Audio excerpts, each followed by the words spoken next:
Hey everyone, welcome to my channel. If you enjoy content that's clear and actually helpful, don't forget to subscribe. I share videos you can really use. Let's get started. Resetting your Pioneer DMH-100BT car stereo is a very simple process that anyone can do at home.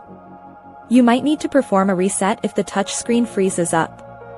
Sometimes the Bluetooth connection will not pair with your smartphone properly.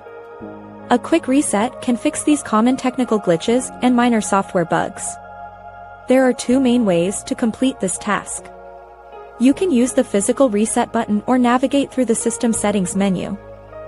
First, look for the small reset hole on the front of the head unit. It is usually located near the bottom left corner of the faceplate. You will need a small pointed object like a paperclip or a ballpoint pen. Gently push the button hidden inside the hole. Hold it down for about 5 seconds. The unit will power off and then restart automatically. This is called a hard reset. It clears the temporary memory without deleting all your saved custom settings. If you want a full factory reset, use the touchscreen instead. Start by turning on your vehicle's ignition so the unit has power. Tap the gear icon to open the main settings menu. Look for the System Settings tab on the screen. Scroll down until you find the specific option labeled Restore Settings.